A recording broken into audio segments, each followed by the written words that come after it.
Hi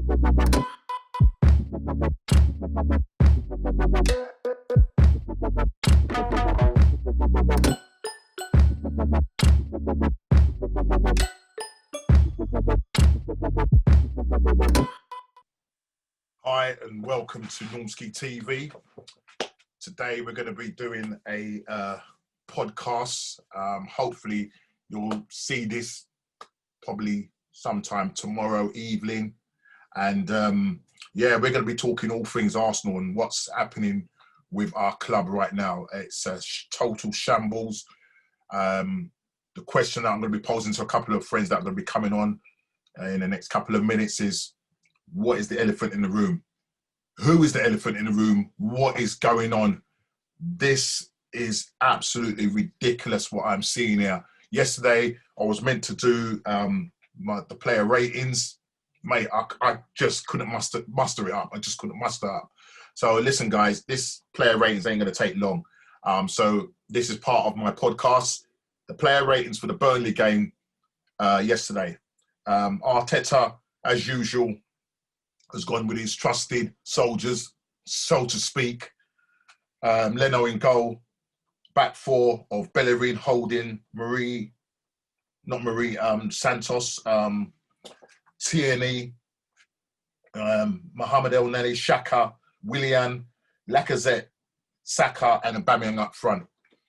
And yeah, this and then in terms of the people that came on, Dani Ceballos came on for Lacazette, Ainsley Maitland-Niles for Hector Bellerin, and Eddie Nketiah for Willian.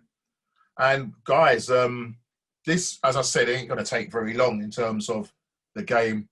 We looked lackluster, slow, playing at the Emirates with 2,000 people in. I called it a six-pointer, and basically we've lost the first half of that six-pointer. We are absolutely on a downward spiral.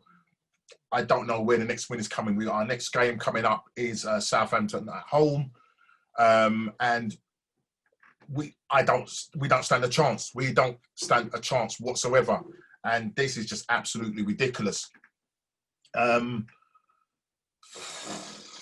couldn't believe it, what I was watching yesterday. I could not believe it. You know, you got players that you would think that Arteta would have brought from the Europa League, you know, people to start like Ainsley Maitland-Niles, Elmore Smith-Rowe didn't even get on, Cedric Suarez didn't even make the bench.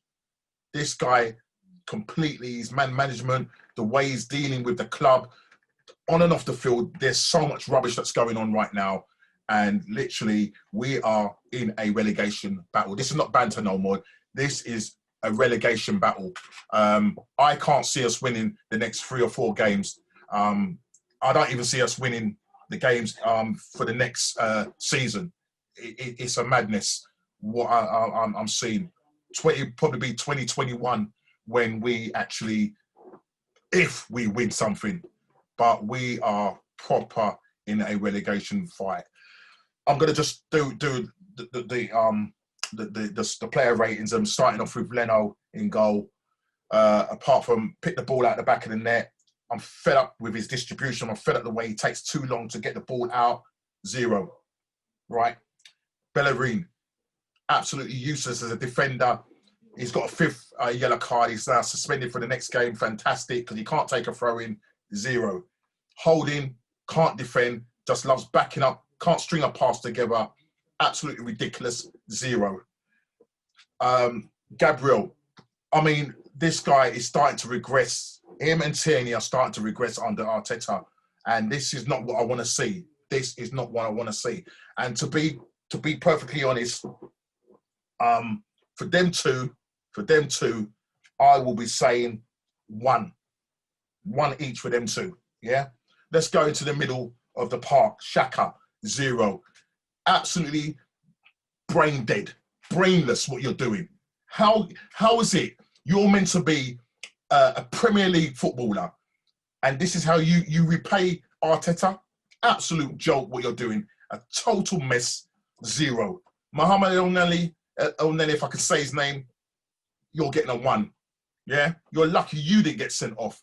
The indiscipline in this side is absolutely ridiculous. Absolutely ridiculous. Willian, he put a couple of crosses in. He probably was our best player. And apart from running about, no one was getting on the end of it. I'm giving Willian a 3. Lacazette missed 2 good chances. What is going on? What is going on with these guys? Why they can't put their chances away, I don't know what's happening. Lacazette, you're getting a 2. Saka just running down blind alleys again. He's regressing under Arteta. You're going to get a 2 as well. Aubameyang, you're scoring in the wrong end, mate. You're scoring in the wrong end. What are you doing?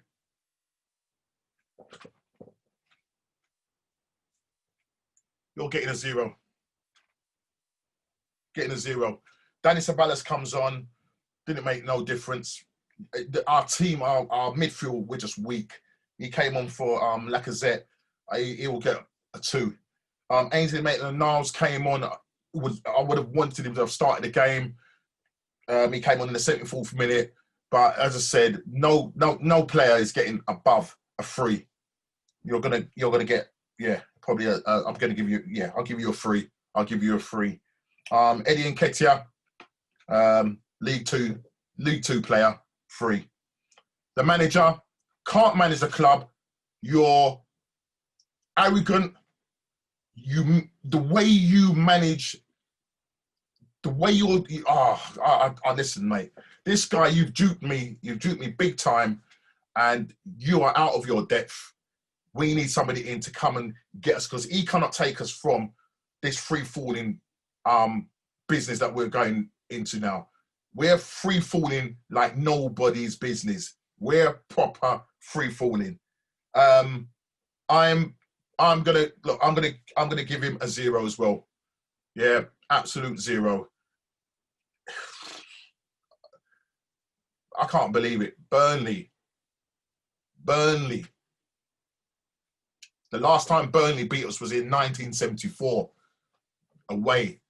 Another record that Arteta is putting on the board. It's not good.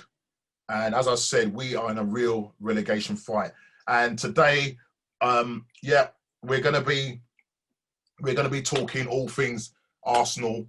And I'm going to be introducing a couple of guys that are going to come in. We're going to be discussing about the elephant in the room, and I'm going to bring them in now, and hopefully they will be there ready.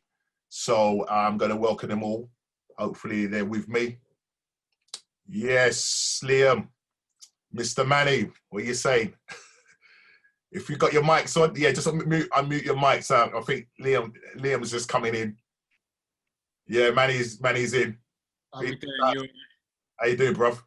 Yeah. Apart from what's happening at the moment. Oh boy. Oh man, Liam, can you hear me? Is this Liam's first time on Zoom?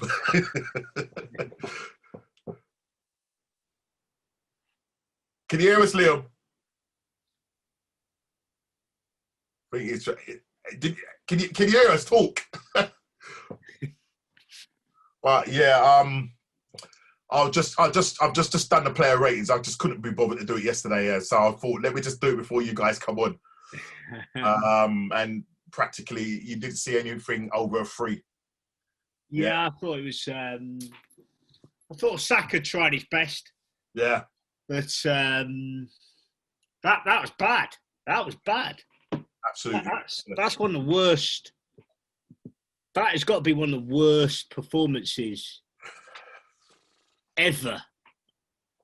I mean, the problem is, yeah, man, is that every game seems to be the worst, and then something else comes along and makes it even worse. Yeah. We're breaking records like nobody's business. It's a madness right now, what's going on.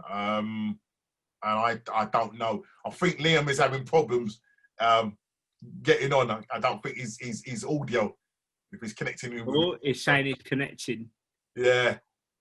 He's saying he's connected. I think he's trying to connect to audio now. So hopefully we'll work that out. But whilst we're waiting for Liam. We was expecting Mr. H to come on, but he can't make it. So it's going to be the three of us, and hopefully my Chelsea mate's going to be coming on, but he won't be on for too long because he's got another meeting that he's got to go to. But yeah. So let me just bring in my man, Mr. Dave. Hopefully he'll be in a minute. So yeah, we're gonna be discussing all things Arsenal, and I don't even know where to start, man. It's ridiculous. What's happening here? It's a madness. It's I had a rant this morning. I think I needed the therapy to just rant at someone. So I spent about half an hour, 45 minutes ranting with my mate just to get it off my chest, because I just couldn't believe what I was seeing. Just couldn't believe what I was seeing. It's just mad. It's absolutely mad. Don't know what's going on with Dave. He's kind of come in and come back out. Liam seems to be having problems. Let's see what happens. So I'll try and bring Dave back in.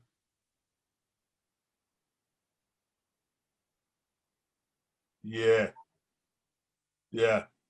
Yo, Mr. Worry. Yeah, I'll meet you, mate. Yeah, man. How you doing? I'm good. How are you? Yeah, man. Listen, look, listen, Liam's trying to get in, yeah, so hopefully he'll come in at some point before the meeting finishes. Listen, we're doing this. This is a podcast, just looking at all things Arsenal. I know you're a Chelsea man, and you've got a big smile on your face. Listen, this meet Manny is an Arsenal man. Hey, Manny. I'm good. You're right. And yeah, man, Dave, boy, you was texting me over the weekend, and what's going on? What's happening? I mean, I wanted to text you after the Everton game, but to be honest, listen, man, we are beyond a joke right now. I mean, you sent a message to me today. You know, probably the best position that Arsenal could probably finish is probably 11th, and that is no joke. I mean, I was asking Dave where they finished. The worst position for Chelsea, I think, was 10th. Under was it under Mourinho? Well, Mourinho, he got the sack, and then Gus Hiddink took over. When in doubt, bring Gus in. Yeah. But the joke was, they went on to win the league the next following season. Yeah. I've sent a text back to Dave saying, look, if we finish 11th, hopefully we can win 10th place next season. Okay? This is how bad we've fallen. Now, how the mighty have fallen. But, guys, look, I want to crack on. And basically, it's the elephant in the room. Yeah? When we talk about the elephant in the room, I don't know what your thoughts are, who you're going to be blaming, but just let me give you a couple of stats, just before. I mean, there's probably loads of stats, but I'm just going to give you a couple of stats. So I think Liam might be in with us. Hopefully he can unmute his mic, unmute his camera, so his lovely face. I know Liam's got some interesting thoughts, and I think Liam is an Arteta in, but he's slowly starting to move away from that, But just a couple of things I noted down. I thought, let me just quickly note them down. All right. Arsenal, we've lost 4 straight home games, for the first time since 1959. 4 straight home games. Let that sink in, guys. Just let that sink in. All right? Right. He's got the worst record for an Arsenal manager in the past 39 years. 39 years. This man is starting to break records like David Moyes at Man United. Our form in the table right now, we're sitting in 17th place. That's our form. In 17th place. Our last 10 games, we've lost 7, drawn 1. Right? So in total 12 games, we've drawn 1, lost 7, 1-4. And we're in December. We're in December. Yes, Leon. Can you hear us? Man, unmute your mic, man. You're unprofessional. Man has never used Zoom before. Yeah, you need to press the button on your phone to unmute yourself, man. Look, just touch that phone. Look for the mic. Press that to unmute yourself. Can't you do it? I don't even think I can. So, bottom left it should be. Can you hear me now? Oh my gosh. Yeah. Mr. Liam. Can you hear me? I can hear you loud and clear. Fantastic. How you doing, fellas? How are you? I'm Emmanuel? good. Listen, Liam. Good. Listen, guys, welcome to Mr. Great. Normski TV podcast, talking all things Arsenal. And Yep. I've just asked a question. Listen, you know Manny already, and my good mate Dave was a Chelsea supporter. Yeah. So he's coming on just to kind of give a perspective from an outside point of view. I mean, he's got a big smirk on his face, yeah. So that doesn't help. and Dave will actually attribute to this. He warned me at the start of the season about Willian. William. Yeah. And I've got to hold my hand up, mate. Yeah. The guy's a joke. That's what I gotta say. That's all I gotta say on that thing. But guys, you may have different thoughts on that, yeah. All right. And I'll just going through a couple of stats. Yeah. Okay. Some great stats. Arteta's sort of doing for the old Arsenal. Yeah. Just saying that in the last time we lost 4 home games was in 1959. Yeah. Yeah. I'm quite sure you know about that. Worst record in 39 years of an Arsenal manager. Worst start. Our form table right now, we're in 17th place. 2 places above relegation. Our last 4 matches at home, our form, we sit bottom of the table. 4 home losses in a straight 4 home losses. We sit bottom. And let me just do this one because it is quite fresh in our minds. Burnley on Sunday. The last time Burnley beat us was in 1974. 1-0 to the Burnley. Yeah. The only difference was that it was a Burnley guy that scored the goal. Mm-hmm. Right, there you go. So I'm answering the question, guys, right? And just feel free. The elephant in the room. That's the question. What is the elephant in the room? Who wants to start me off?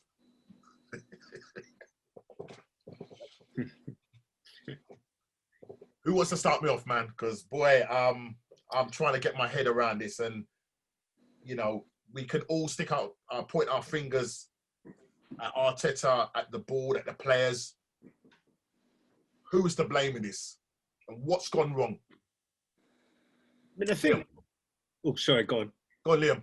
You start us off, mate. Who, me? Yeah. I feel like this has been. It feels like a continuation of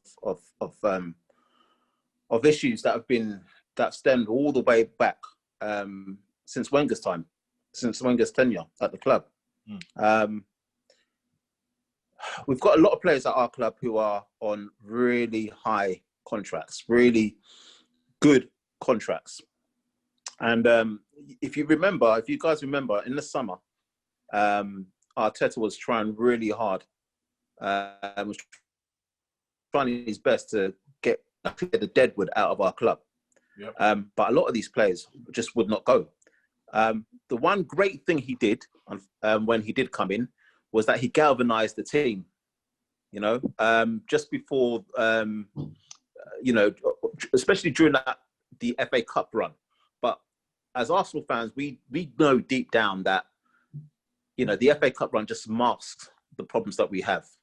Do you know what I mean? I mean, what we really need to kind of put as a yardstick for our team is how we do in the league. And for a very, very long time, we've just not been at the races. And my concern is that as we continue to lose games, our players are lacking confidence. It's the confidence just seems to have just gone out of the boys. So for me, it number one, it's like a continuation of the same players, you know, that have just been at the club and really don't really have the fight or the determination to push forward. You know, it started with Wenger, obviously went through Unai Emery, Freddie Ljungberg, and now we've got, you know, Arteta. It's just more of the same, you know, and we're not really making any big gains. But, you know, we all loved when Arteta came into the club. We all thought it was a breath of fresh air. But I think now we're starting to see, you know, the players that he's got and realize that that's where we're at the moment. You know, our players they're not that good. And, you know, the season doesn't lie at the end of the day. FA Cup can mask how our team's doing, because it's all that they have to do is get themselves up for one game, you know, and most teams can do that. And Arsenal are very good at winning the FA Cup. We're very good at it. We've done it. We've won it loads of times over the last few years. Yeah. But during the season, nah. I mean, we're a cup team. Yeah, I mean, we are. Let's be honest. We really are a really good cup team. We know how to win the FA Cup. You know what annoys me though, with the Arsenal fan base is that we keep going back to the fact that, you know, we won. It's great. We beat Chelsea in the final. You know, yeah. Throw that one in there. I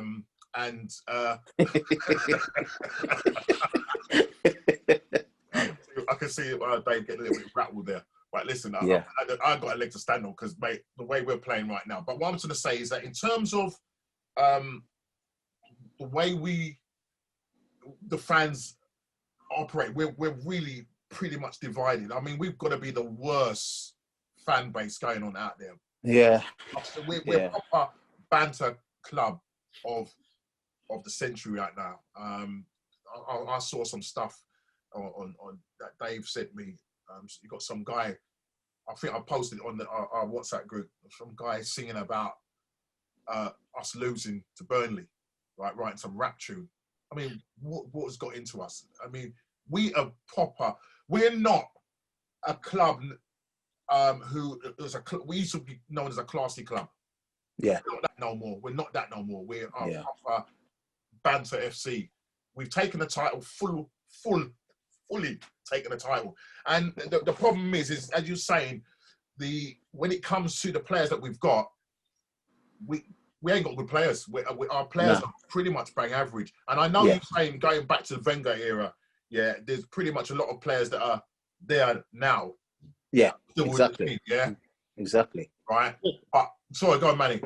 I mean, what I was going to say before we get into laying into the club and Arteta, probably it is worth remembering that I actually think that we've got one of the best crop of young players in the Premiership. You know, if you think about the young players that we've got, Maitland-Niles, Nketiah, Balogun, Saka, Willock, Smith-Rowe, Martinelli, Reece Nelson.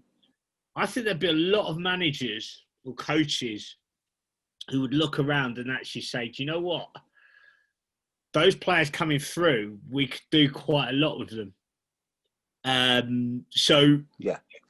It's not all bad. It's not all bad. You know, admittedly, these players have got some time to come through. But you look at the under-21, the England under-21 side, they're full of Arsenal players. And Saka, he's our first international cap since, Danny Welbeck?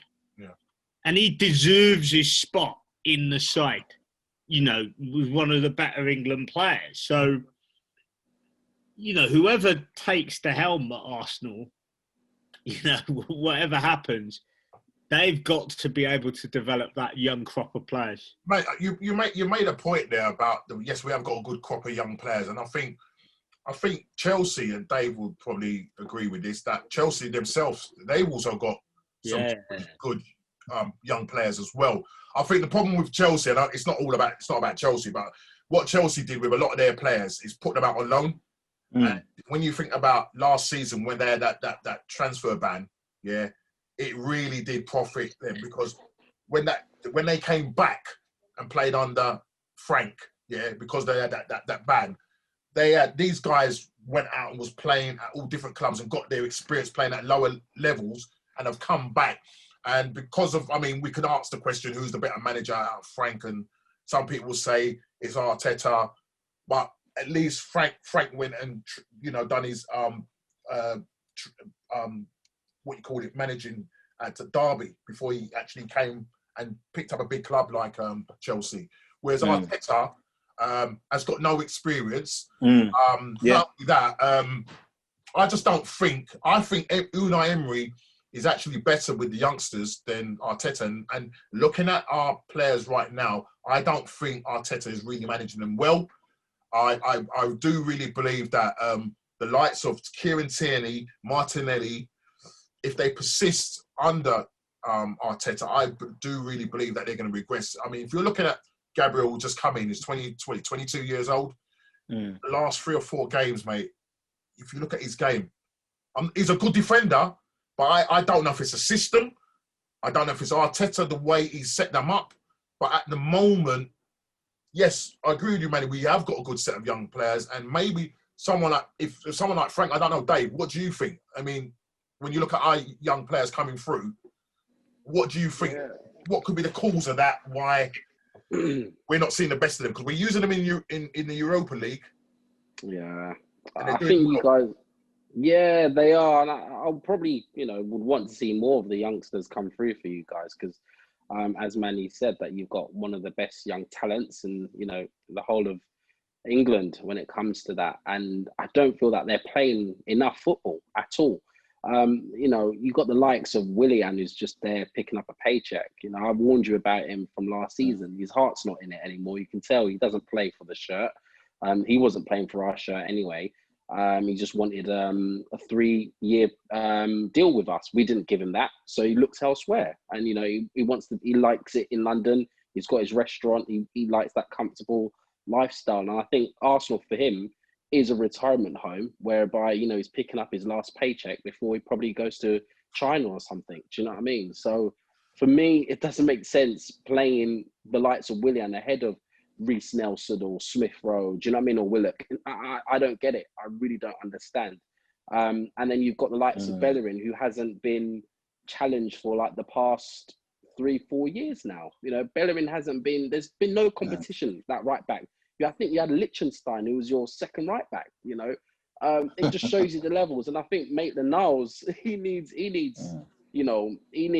game or two. Do you know what I mean? Because I think if you put him there against Bellerin, I think he gives you more. So I think, 100%, you guys need to start playing your youngsters and start dropping. He needs to make these big decisions. And I think one way, I'm not a huge Lampard fan yet as a manager, but one thing I know is that he can make bold decisions. So he will drop someone, for a youngster. If he sees that, the older players and more experienced players and playing well, pulling their weight, he'll drop them and he'll bring on the youngsters. And I think Arteta now has made that decision.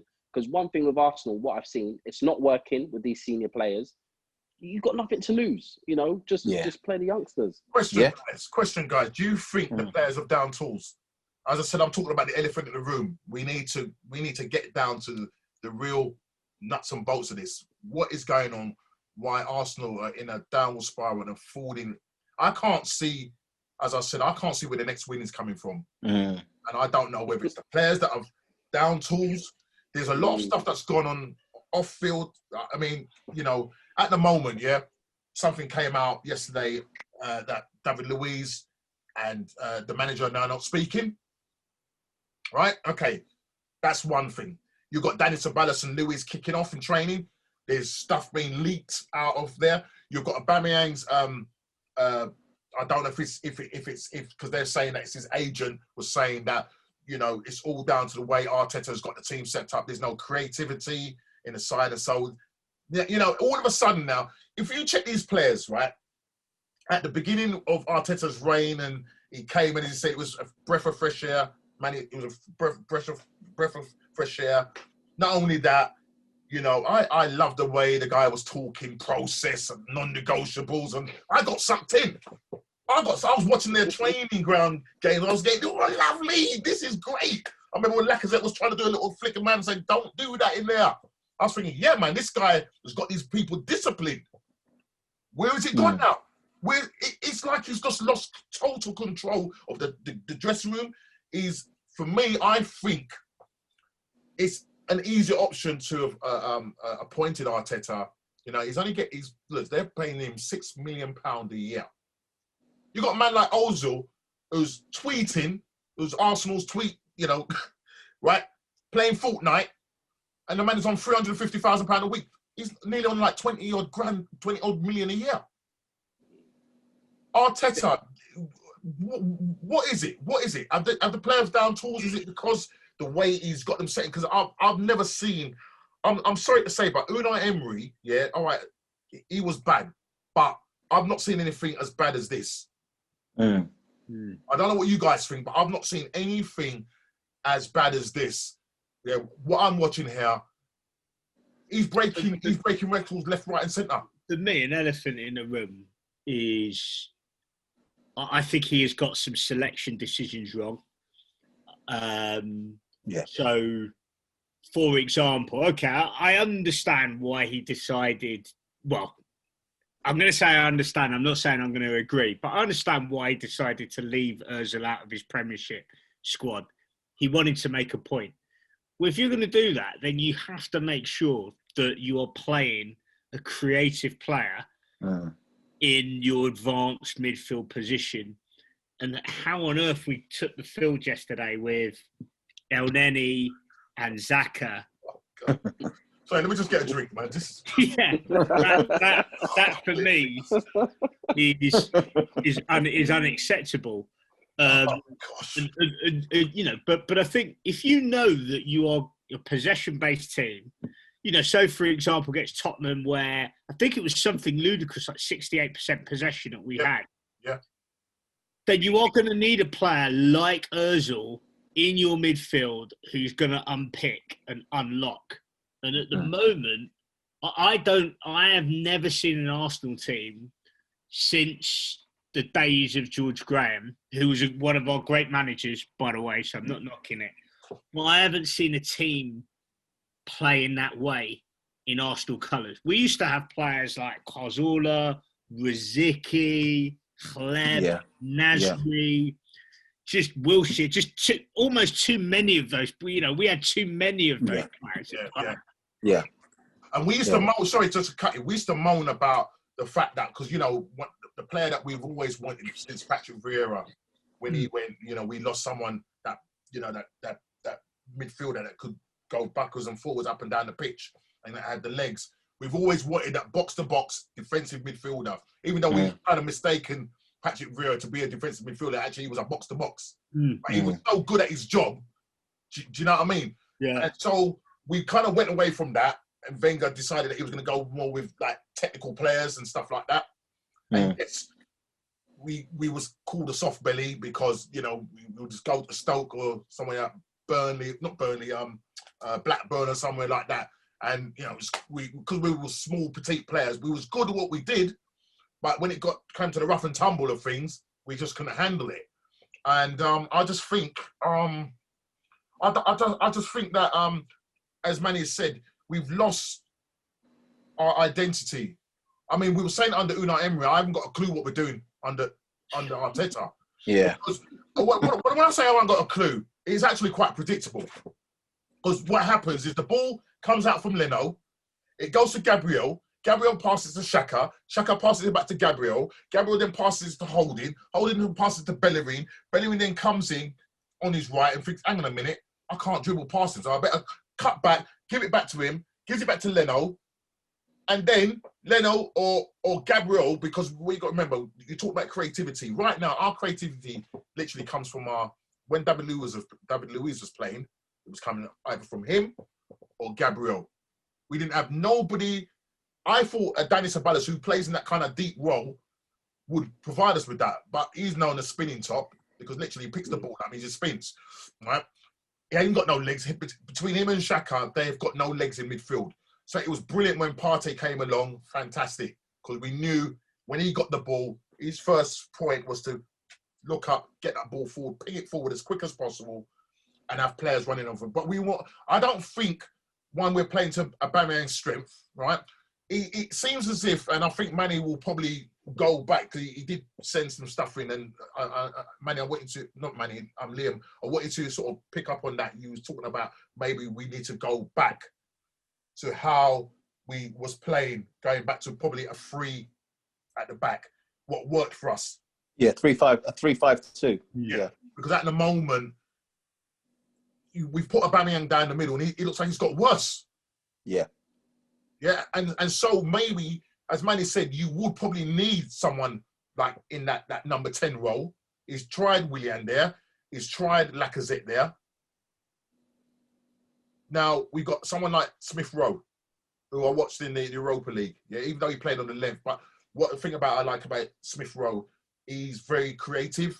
And his first thought is to get that ball, ping it off quickly to players that are running off him. Him and I noticed between him and Maitland-Niles, they linked up really nice, played those little quick 1-2s.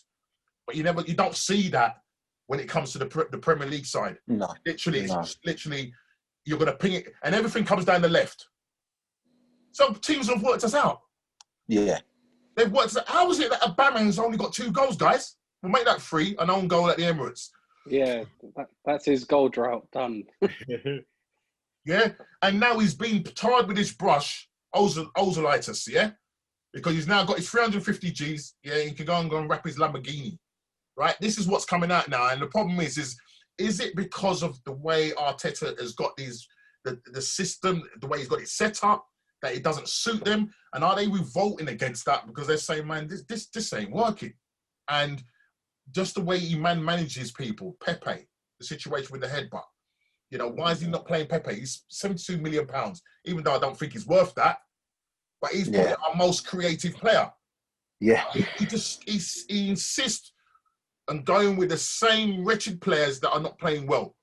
And he won't take a chance and bring in those players that are on form, like the people that are playing in Europa. And as Dave said, you know, Lampard, if he doesn't see that you're playing well, he's ruthless. He's going to drop you.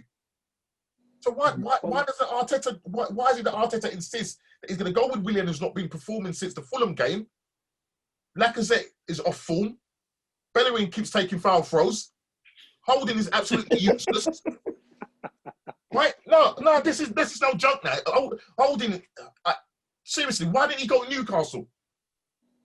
Our whole policy from top to bottom, the board, the way they're handling things, it's literally a total mess. And until this board goes, you know, what happens if we bring in a new manager? I mean, I'd love to see a new manager come in, but are they going to be able to turn this around? What do you think, guys? Well, this is what I was trying to say. I was trying to say this to H yesterday. I think, you know, sometimes when things aren't going well, the easiest thing is to just chop and change the manager. And hope for the best. We look over the years, the teams that have had the most longevity with their managers, such as Liverpool, with Klopp, you know, even, you know, Arsene Wenger and Sir Alex Ferguson, they've given their managers time. You have to give them time for them to be successful, you know. Chelsea, when they had their first length of period with Mourinho, that was successful. You know what I mean? You have to give managers time. Sometimes chopping and changing doesn't always help. What you tend to find when those things happen is the players think, wow, you man come back, let's go through it. Let me stamp my, you know, position and play well, maybe for a couple of games, and then that's it, you know. But you made a point, and the thing is this: when Arteta first came to Arsenal, he was ruthless. He did drop players. If they weren't playing well, he dropped them. And he made it very clear that everybody had to play for the shirt and everybody had to put in the shift. And for some reason, somewhere along the line, he's come away from that, and he's just sticking with the same players over and over again. You know? Okay. I know you said he was ruthless, yeah, but think of the players that he dropped. Ainsley Maitland-Niles, before, when Arteta took over, Ainsley Maitland-Niles was playing at right back. Yeah. Soon as Bellerin got literally after he came from his long-term injury, straight in the side, that was it. He was playing.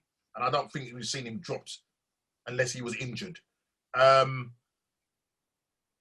You look at Xhaka, okay? Yeah. He's still there. You've got Lacazette. Mhm. All right, Lacazette. I think with Lacazette, that's an interesting conundrum because he started to persist with Eddie Nketiah.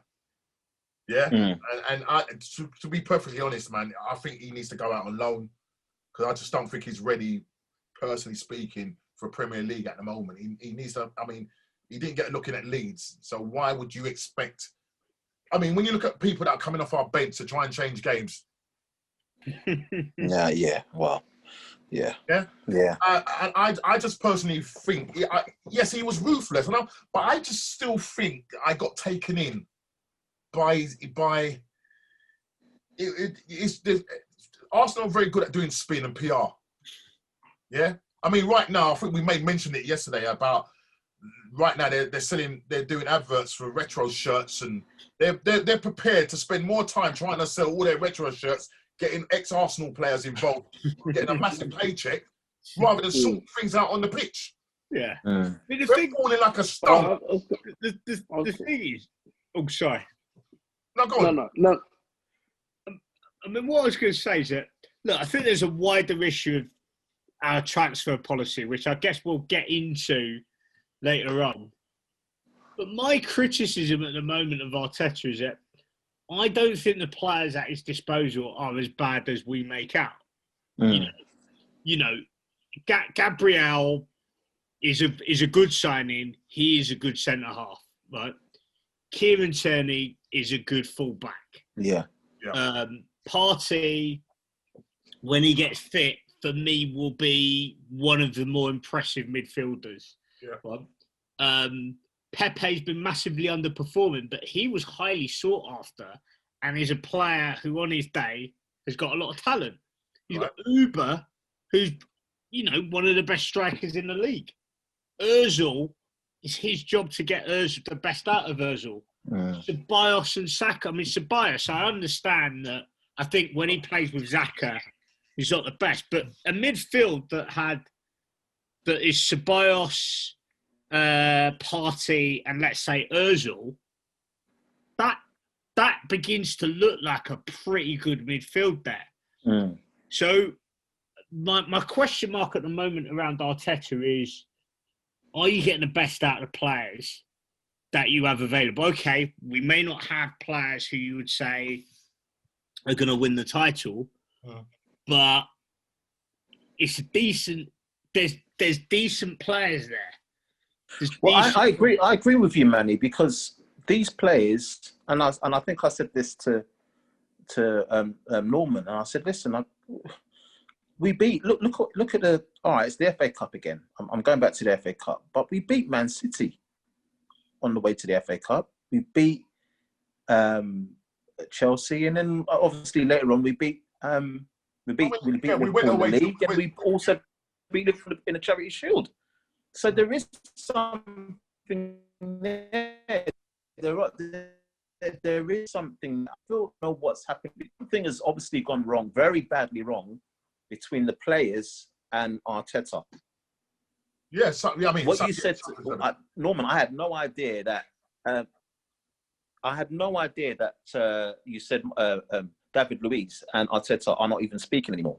Yeah. I had no idea about that. Yeah. And I think, and if you are, Aubameyang is our captain, but who main man that everyone's looking up to in our team? David Luiz. Yeah. David Luiz was putting. I mean, we all know he can be a bit of a calamity once in a while, but he was one of our leaders in our squad. That he's one of the guys that people look up to in the team.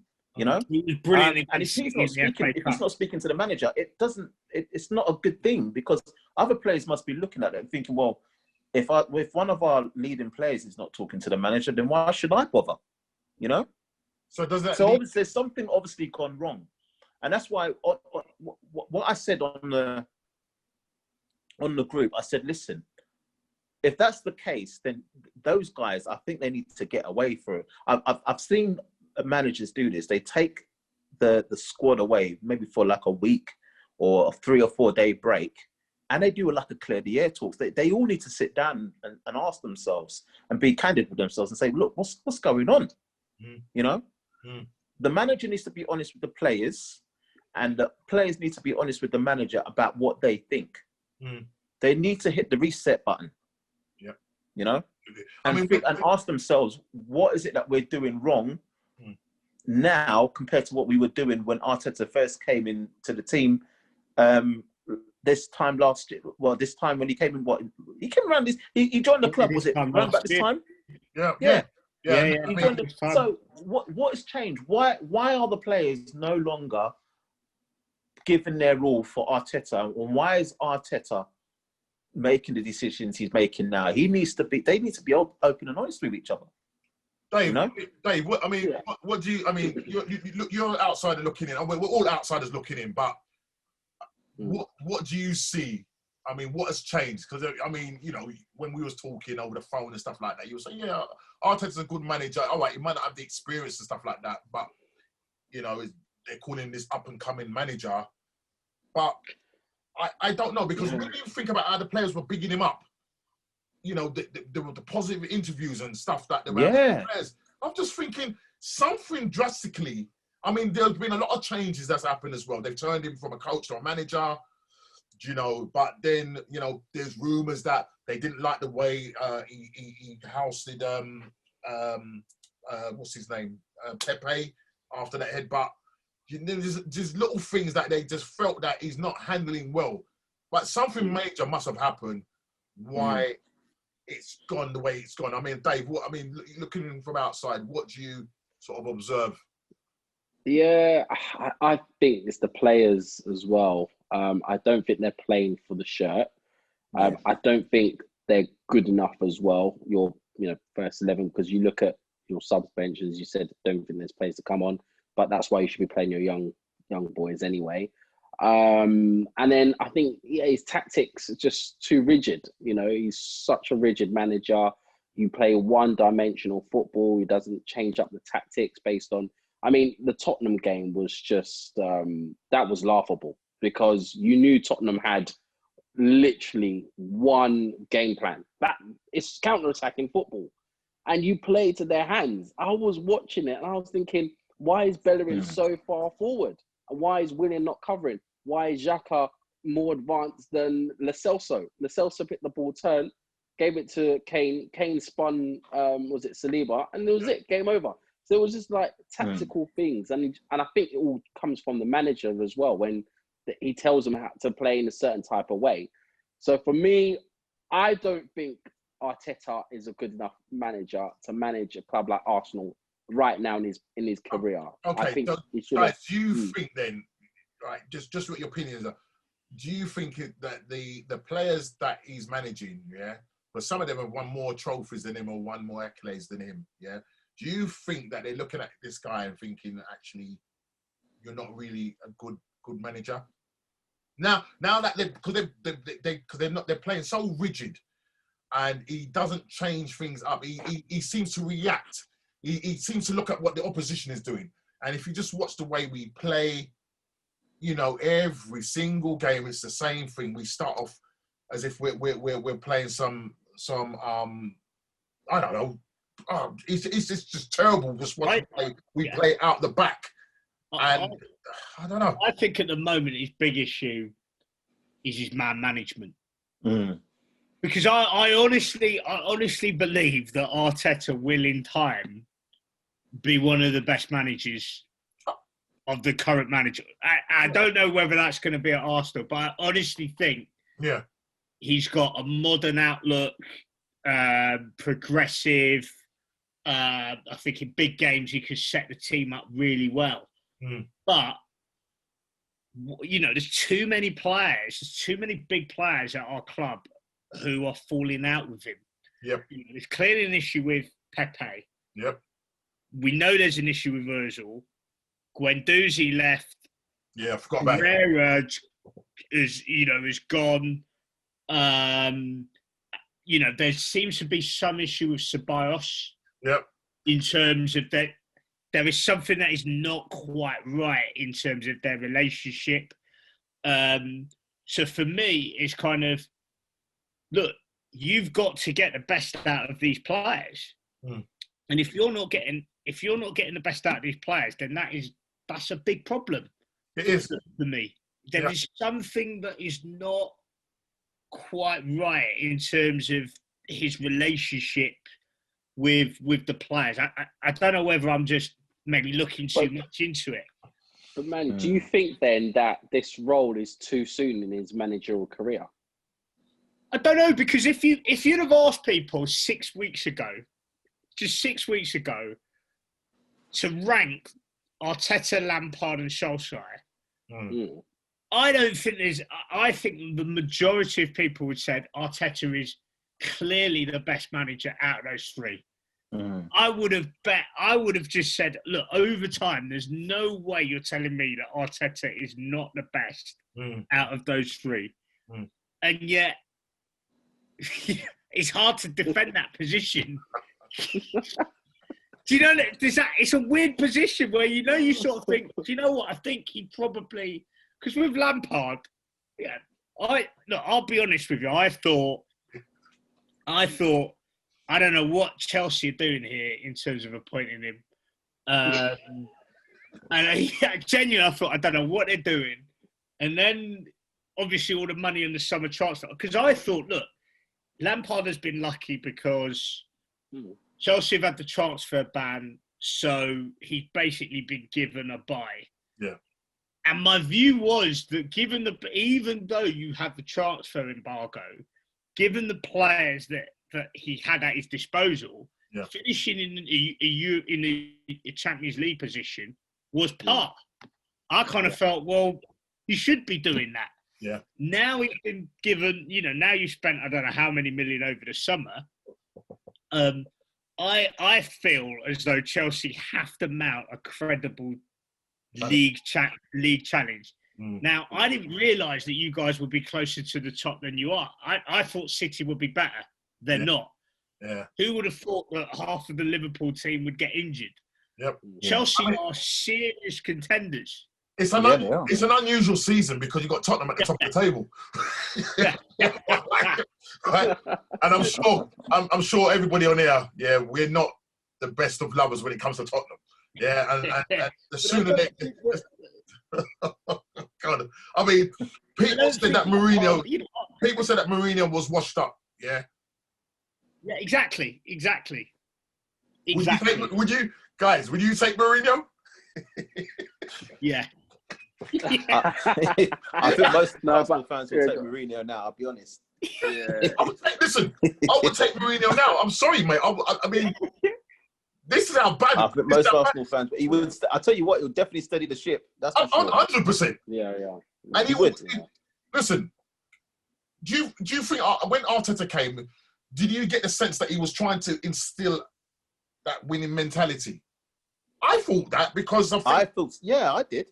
Yeah, I did. I mean, but guys, for me, he seemed like a breath of fresh air. It's like the players were excited to play. It looked like there was a lot. You could see the players on social media. You could see the players in training. They were really enjoying themselves. They were having a lot of fun. I don't know.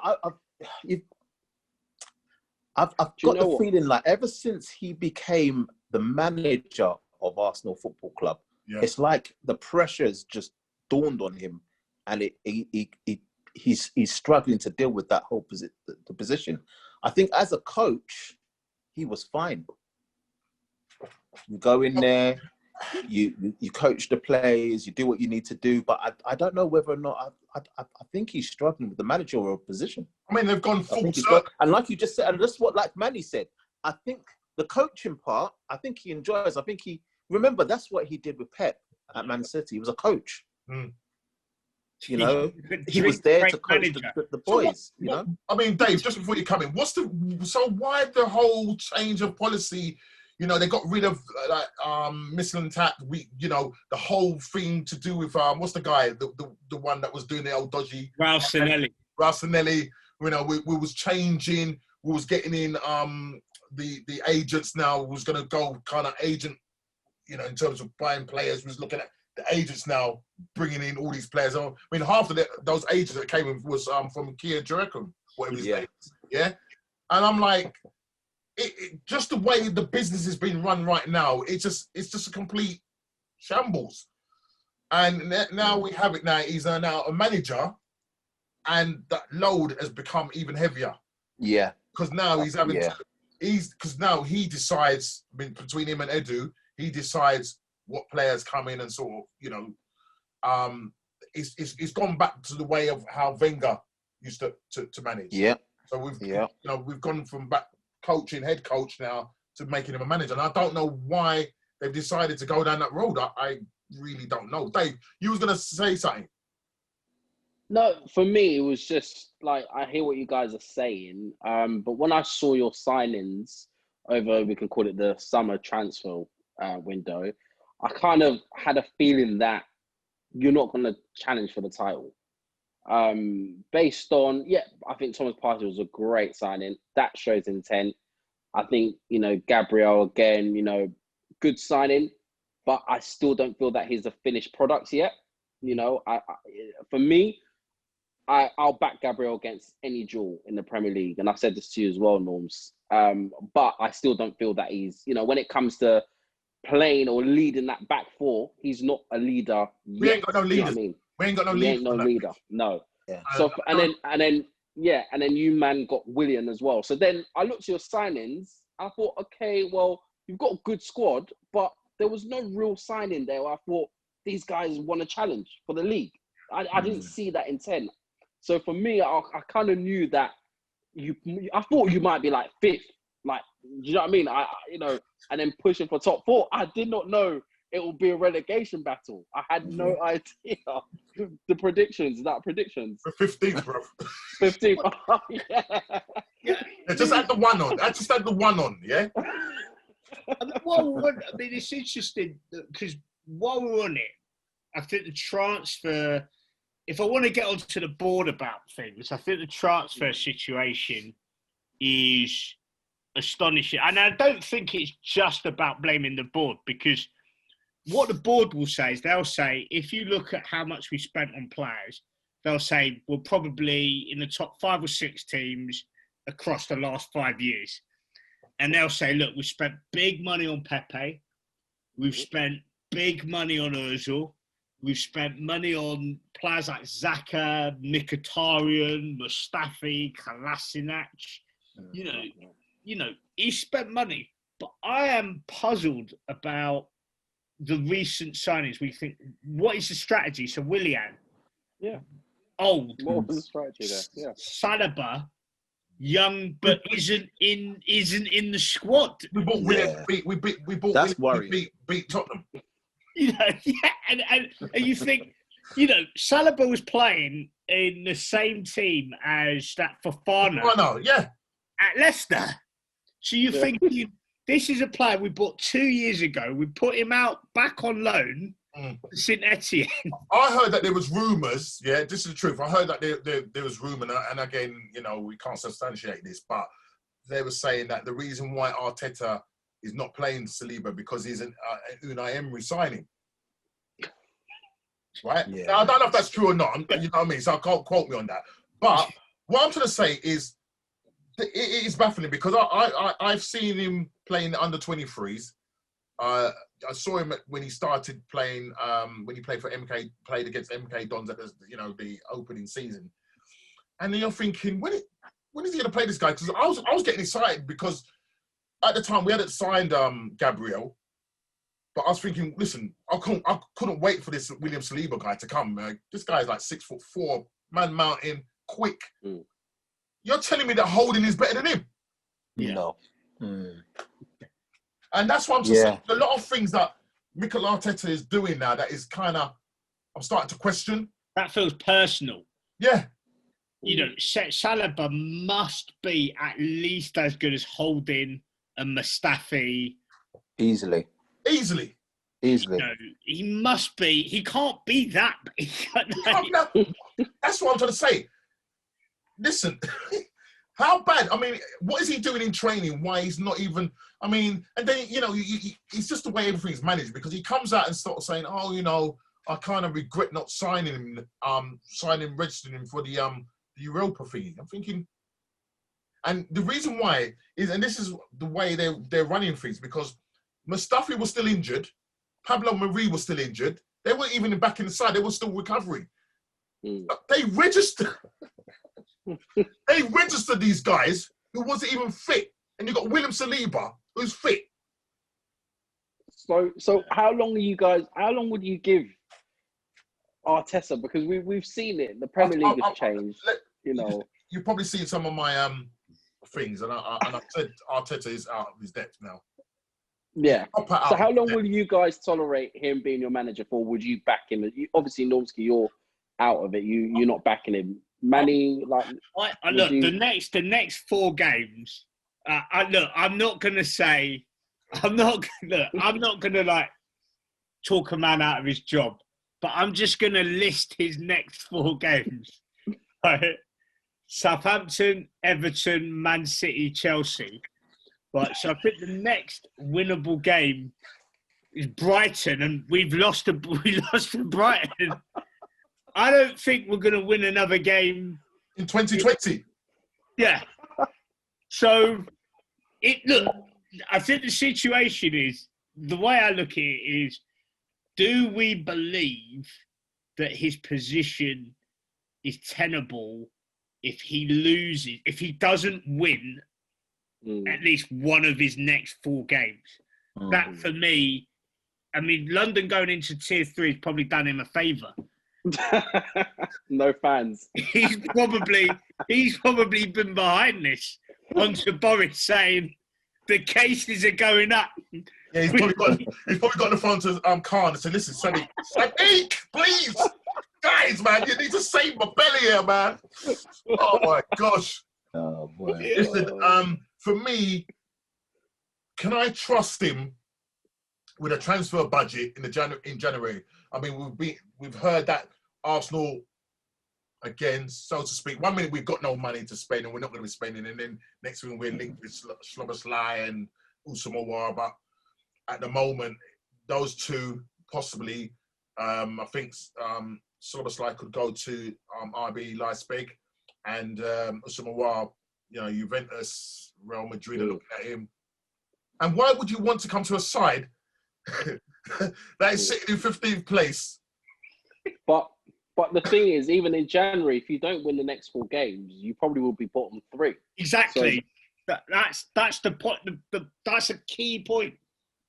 So if you don't actually win the next 4 games, you could be in January, relegation. Yeah. I think we are. I think I'll be honest with you, but I think we're in a relegation fight now. Oh, listen, that's it. I think. All right, we're in a relegation fight right now. We really are. Please, listen, man. Oh, God. I just a fool. We may be just above those teams in the relegation, but we are. Thank God for Sheffield United is on 1 point. Jeez. I know. Sheffield and Fulham, honestly. Yeah, I mean, the thing is, I honestly don't think there is any chance that we will get relegated. But as David points out, if we don't win our next 4 games, which, it doesn't look like you wouldn't put money on us winning of the next 3 league games. I think we would be doing well if we got 3 points. I would say we've done all right, given how bad we are. So we need 4 points. We need 4 points from the next 4 games. We ain't. Would you bet that we would get that? It's the mighty Arsenal. We're saying we need 4 points for the next 4 games. Yeah, we ain't going to get at least 4 points. Therefore, we need at least 1 win and a draw in our next. Therefore, what David says is very real. If we are in the bottom 3, or at least 1 or 2 points in front of the bottom 3 in December, can you hold on to your job as Arsenal manager? Yeah. I don't think you can. Yeah. You know what? When I think about Arteta, my heart is telling me I want to give this guy a chance. Do you know what I mean? I really want to see him turn this thing around. I do. I really do. And I don't like sacking managers. Like he's not even been there a full season. He hasn't. He has not had a full season at the Arsenal. When you say he hasn't been there a full season, yeah, Mourinho more or less started the same time as Mourinho At Tottenham. was at Tottenham. Yeah. You got Ancelotti at Everton. Mm-hmm. Who we didn't consider. Who we didn't consider. Now, everybody's been through COVID, including Arteta. Mm. They're all been in the same boat. Yeah. So there's no excuse. Everybody keeps up this thing that he's not had a full season. Mm. No, it's Ancelotti. Yeah. But look where they are. If he was seventh, if we were seventh, right? Yeah. Then you would sort of say, okay, it's not quite where we hope to be, but it's better than what. Yeah.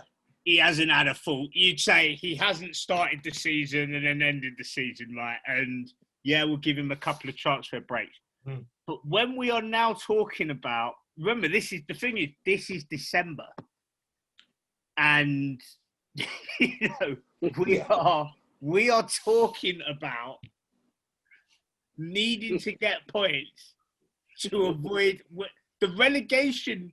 Because the thing is, when it's not like you're sort of thinking when players return. I'm looking at the fixtures. Tell me one game that we could be playing in the league where you would be confident. Like Burnley was a game where I was thinking, okay, I'm not 100% confident, but we should win this. We should win the game. We should win the game. We should win the game. And we couldn't even win that. There are at no home. teams. There are no teams now where I look at and we think, where is the 3 points coming from? And what makes it worse is that we've lost 4 games at home on the bounce. Yeah. Mm. That's unheard of. I know David's got to go. Dave, just leave us with your last points before you disappear, because we are going to wrap this up. And I'm just going to try and get the guys' thoughts in terms of if you're going to keep Arteta, what's the strategy come the new year, January? Where do we go from here? So, Dave, just leave us with your last point before you disappear, man. I think you guys have got to be very thankful that Sheffield United, Fulham and Brighton are such a bad teams.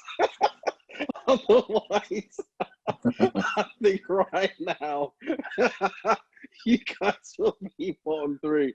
So just be thankful that they are just even more woeful than you are right now. But no, I think in all seriousness, I obviously you won't get relegated. But personally, if I was an Arsenal supporter, I would probably think the best thing is to get him out, and then over the summer regroup and get a new manager in.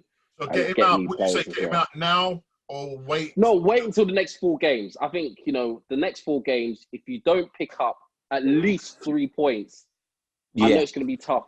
Out of those 4 games, come on, like realistically, no one's going to pass probation. Even though if we all work in like secular jobs, you don't pass probation if you're not hitting like targets or whatever, or you're not doing the minimum job requirements. So I think you've got to look at it like that. If he's not getting 4 points, 3 or 4 points out of these next 4 games, he's got to go. Honestly, yeah. Oh boy, Dave, thanks for your vote of confidence. It's been a pleasure. Do you want to get me on after the Chelsea Arsenal game? We'll look at. I'm going to link up with you on that one. I think we're going to do a Chelsea watch along. Yeah, we'll definitely do that. Yeah. But we'll have a discussion about that one. That's definitely going to be. That's going to be peak. That's all I'm not looking forward to that one. I'm telling you. It's going to be peak. It's going to be peak. But thanks for coming on. I'm not looking forward to that one. Yeah, and I'll check you out. Take care, Dave. Give you a ding. All right, cheers, bro. Take care. See you later. All right, bye. Yeah. So, guys, listen. I mean, Liam, you put some stuff in about. Okay, what do we need to do to now? Am I actually going to say this? Rescue the season? I think we need to hit the reset button.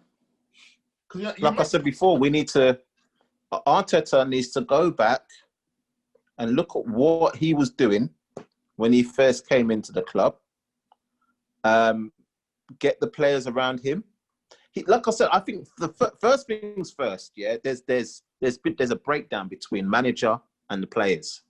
That's the first thing, right? The players are not playing for Arteta, and Arteta seems to have lost the dressing room.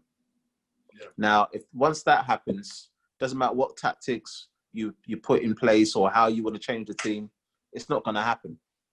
So he needs to all of those guys need to come together and need to sit down and figure out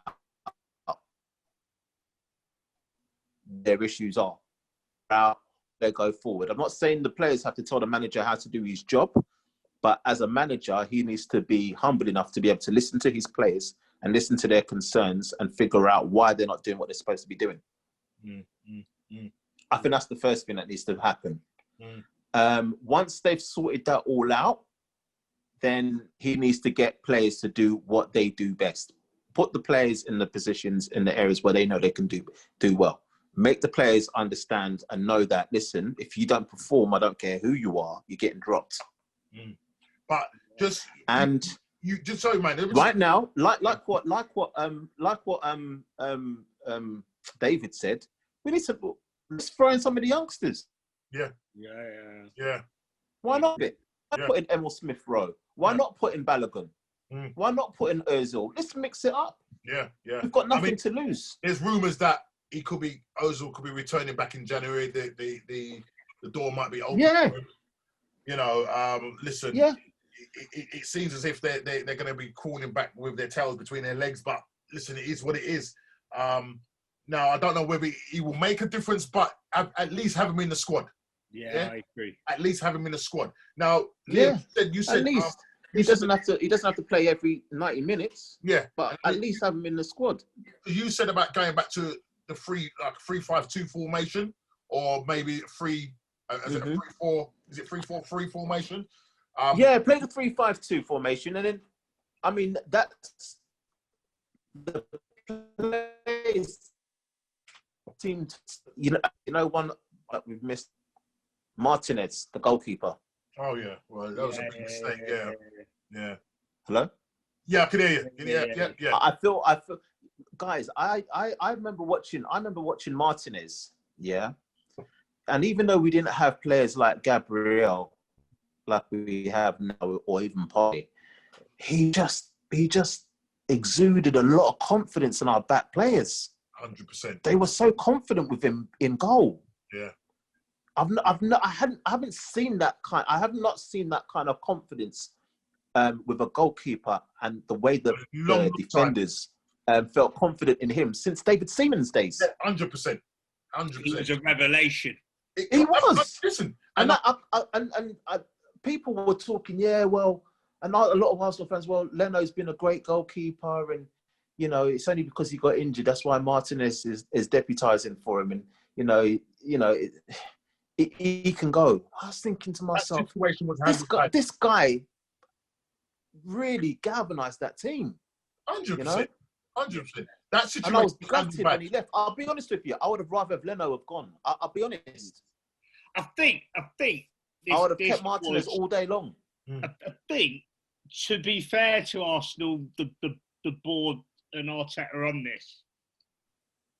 And I'm, on the basis that I agree that I think there was something that was really good about Martinez, was that we were struggling to shift players in the summer. Yeah. So we didn't get a transfer for Guendouzi or Torreira, and struggling to move Ozil. Mustafi and Socrates. Yeah. All these players.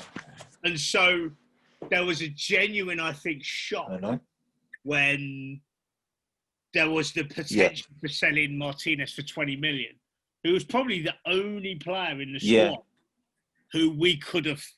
we could get money from. That we could have got money from. And we needed to make money, didn't we? Yeah. That was the problem. I don't think we really wanted to let him go. Yeah, I agree. And I don't think we really wanted to let him... Yeah, no, sorry, go on. No, Manny, I think you're right. I think we were in a situation where we needed to balance the books. Yeah.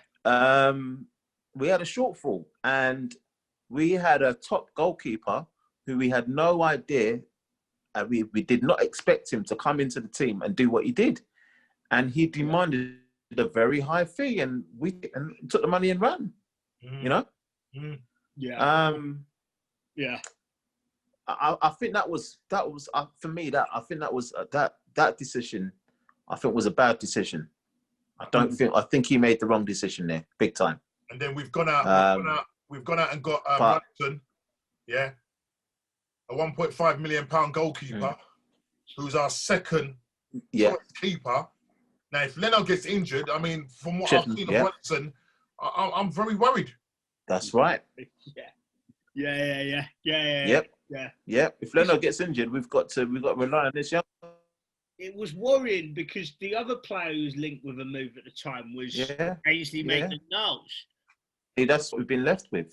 And it was, you know, there was this: do we take the 15 million, I think, from Wolves for Ainsley Maitland-Niles? Yeah. 20 million for Martinez. But again, I think it goes back to bad transfers that we've made that now over the years. Yeah, that now we're paying for. No one they're paying for. Yep. But guys, just remember, this summer we will be able to get rid of a lot of these players. Yep. Finally. And you know, I think, you know, when I look at Arteta, he has made some pretty decent signings. The only one I would beg to differ on a little bit is Willian. You know, at the time I thought it was a good signing, but when the way Dave put it, he's using Arsenal as a retirement home, which is pretty sad. But that's what it looks like at the minute. It does. It really does. Yeah, it really does. I don't know, because it really does. Terrible. He's been terrible. You know, I mean, look at Pepe played against Chelsea in the FA Cup final. He was phenomenal. Yeah. We haven't even got like a fraction of that player anymore. We haven't got that anymore. You know. I wonder whether that is. I even heard talks over. Sorry. I wonder whether that's about Arteta, because I still believe that Willian is good enough to make an impact. Yeah, no, he's a good player. It's just he's a squad player. I don't know that. I just think he's, you know, you're shunting Pepe's progress. You know what I mean? And for me, growth. Yeah. Yeah, I don't know. It's just everything about what Arsenal are doing right now. It just really. I mean, you missed the likes of David Dean. You know, he's a sort of guy. You said would go down to the dressing room. You know, talk with the players, and do you know what I mean? There's organisation there, but he's the same said guy that brought in the Cronkies. Yeah, that was the point. Yeah, I said this the other day. The worst thing David Dean ever did, as much as I loved him as an Arsenal man, he brought in the wrong man. He brought in Stan Kroenke. He didn't do his homework enough on that guy. Didn't do it enough. He didn't. I mean, you know. Do we think that Pepe? Here's the big thing now that are worrying me is that we'll end up getting mid-table this year. This season is done. Oh, done. It's a write-off. Yeah. Write-off. There are big question marks. Do we think that Pepe is that guy? 72 million. I think he's not worth 72 million. He's not worth that, but he's got bags of potential, though. He's got bags of potential. I mean, people are saying we should have got Zaha rather than him, you know? Zaha's got more experience in the Premier League, granted. But when Pepe gets in that ball, he frightens the life. When he's on form, he frightens the life out of players. He frightens. They can't handle him. When he's really on form and he's on it, he's unstoppable. Can I just say something here? Yeah. When Arteta was at Man City, we was told that he developed Raheem Sterling to the player that he is now. Yeah, it was down to Arteta. So listening with all of that, yeah, and him coming to, because I just sort of put the whole thing of him not managing the side. I just thought, well, he's worked under Peps, yeah, talks a good talk. He's done certain things with certain players, yeah. So I thought, right, now he's going to now replicate that now when he comes to Arsenal, yeah. And I thought, if he gets a person like Pepe, because one thing about Pepe is, yeah, listen, I mean, I remember when he sat down Gabriel, not Gabriel, what's the guy's name for Liverpool? The defender, the Dutch defender. Van Dijk. Van Dijk, Van Dijk. yeah? Like, even though we lost that game in the end. But what I'm trying to say, he does scare defenders. Yeah. If he can be just taught to, yeah, when he picks up, because the problem is he's always playing with his back to goal, yeah? And you need to play to his strengths. And the problem is especially down that right hand side, Bellerin doesn't even pass to him anyway, so he's not even getting enough of the ball. And I've watched games, like even my son was saying, like he used to watch the games when Pepe used to play. He goes, why don't they pass to him? It's literally like, and that was probably half the time it was down the left hand side anyway, yeah. But as soon as he gets that ball in his left peg, but the thing is, I think what Pepe just needs to learn to do is just to his last ball. It's just sometimes his final pass or final ball. I think he lets him down. Lets him down, or he overcooks it too much. Yeah, when he should be passing it, he's doing another step over or something. And I think that needs to be coached out of him. I don't know if it can be coached out of him. How on earth are we making a £72 million signing where we are saying that he needs to make those adjustments? £72 million. He's one of the most expensive players in Premiership history. We should have been signing a player at that level who is ready-made, ready to go, ready to have an impact. And I just wonder whether, I mean, our transfer, whoever's behind it, I just do not know what on earth they're doing. Personally speaking, I don't think he, at the time of, listen, I got excited that Saturday when I heard that he was being signed and it's £72 million. And I think Lille were just rubbing their hands like that. Thank you very much. You know what I mean? Right? Because he when you look at him, I wouldn't call him a 72 million. He's probably about a £30 million, £35 million player that has got more potential. You know, he's 25. He's not young. Do you know what I mean? Yeah. I mean, look at Chelsea and stuff. Like Timo Werner, right? He has cost less than Pepe. That's what I'm saying. You know what? The big one, Ziyech. Yeah. Oh my gosh. I mean, why did we go for him? Yeah, I don't understand why we haven't. 72 million is a lot of money. A lot of money, and we're still paying for him. Yeah, he's a lot of money. And I think that's probably why it's still a bit of a noose around our neck and why we're so hampered in terms of our transfer business. Because these transfer businesses are just not straightforward, you know. I mean, these are, you used to think, oh yeah, you want a player, you pay him. No, these are all done in installments. Yeah. So we're still paying for Pepe. Yeah. And we're trying to get our money out of him. And at the moment, it ain't quite happening for him. And whether it's the fact that it's weighing on his shoulders or what, or he's not being given enough playing time, because when you think about it, under Arteta, he's not giving him a run of games. So how can you see how good this guy's going to be? No. Yeah. And all of those players, you know, if you think about it, take someone like Lacazette. What's his resale value now? Oh, jeez. Like, what if you were gonna sell Lacazette? How much do you think you get for him in the transfer market? What I would say with all of that, I mean, it's probably not going to be much. I mean, when it was touted as, you know, over the summer, you know, they were looking at around about the £20 million mark. Remember, we paid 50 odd million for this guy. Yeah. We're losing money on him, and there's no way we're going to get that kind of money. You know, he's got, what is it, a year left on his contract? Yeah, true. Yeah, listen, Arsenal spend money. Yeah, apparently, in the last year, 2 years, we are the second highest spenders behind Man United. We're outspending the likes of Barcelona and Real Madrid. That's not a word of a lie. But I think the problem with Arsenal is that the way we're spending our money, we're spending it on the wrong kind of players, Mm. and we're paying a lot of money for average players. We've got a lot of players in our team right now, yeah, that are on good money, yeah. Why would you want to leave the club? You've got Socrates on 90,000. You've got Mustafi on 90,000 plus. You've got Bellerin on 170,000. You've got Kolasinac on 170,000. He came on a free.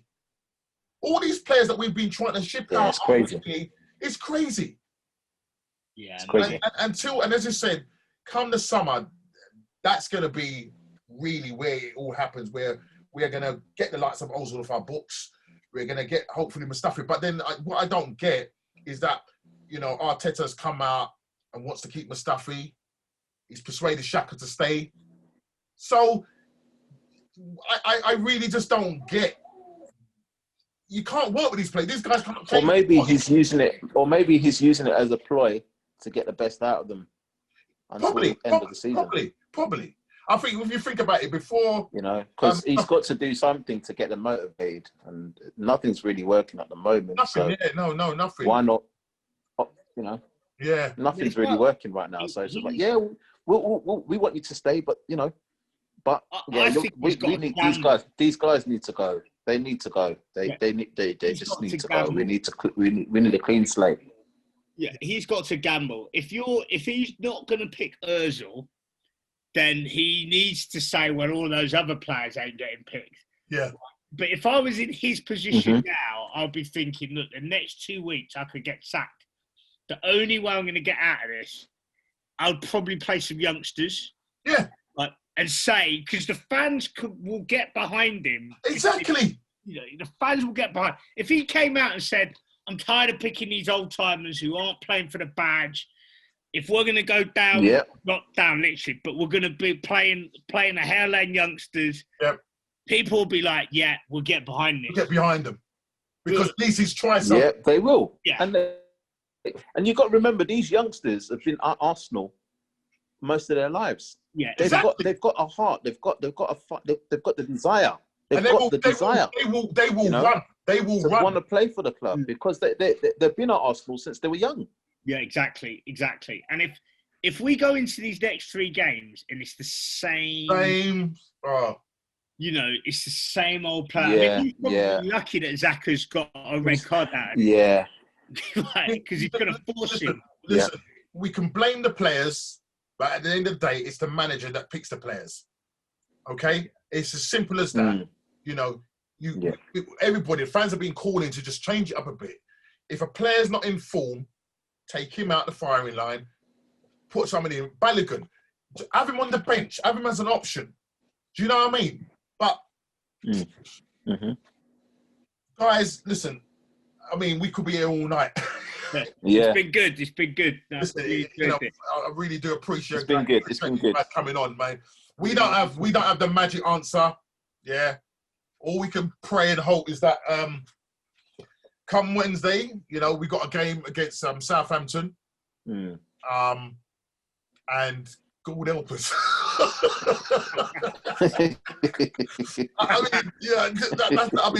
That's about probably the best way I can sort of end this podcast. That's been brilliant. I really appreciate it. Thanks for getting me on. Help us. I mean, look, let's hope. Yeah, man. Thanks a lot, man. No, listen, no problem. Thank you for to talk to you, Manny and Norms. Yeah, man. Listen, it's been great. Pleasure having you on. Listen, guys, I would say was we got to stick behind our club. Yes, Arteta's going to be there. We got to support them through thick and bad times, good times. True fans. Support them no matter what. I know it's not easy, but we have to. Yeah. I mean, let's just prepare ourselves for Christmas. You know, normally we say Christmas or November is normally a time where we go through our slump. And it's been 2 months now. Christmas is going to be quite rocky for us. Yeah. And as I said, let's hope and pray that we do get out of this rut and that the players, the likes of Aubameyang, he needs to turn up. Lacazette. I don't know. Do you trust the players? Do you trust Arteta? Do You know, right now we're in limbo right now. We don't know what kind of Arsenal we're gonna get. Yeah, All we can do, guys, pray them. Just get those praying emojis up. Hello. Can you hear me, Liam? Get those praying emojis up. No, I lost that. I lost you there. Sorry. Say that again. I was saying all we can do now is get those praying emojis up. Yeah. But listen, guys, I'd like to really thank you a lot. No you know, problem. and hopefully we can do this again. Yeah. As I said, you know, just trying to, you know, get these podcasts. I think these are good if we can sort of kind of assess the games and just kind of look. You know, what I'll probably do is after the 4 games, I'll probably link you guys up. Hopefully we'll have another one. Yeah. Yeah. Hopefully we'll have big smiles on our faces. Yeah, we'll have big smiles on our faces, and that'd be nice. And then you know we can celebrate finishing in 10th place. All right, guys. Thanks a lot. Thanks a lot, man. Yeah, take it care. easy, and I'll see you around. Take care. Yeah, take care, Norms. Thanks a lot. Take care. Yeah, Bye. take care. Yourselves, yeah. Bye. All right. Bye-bye. Bye.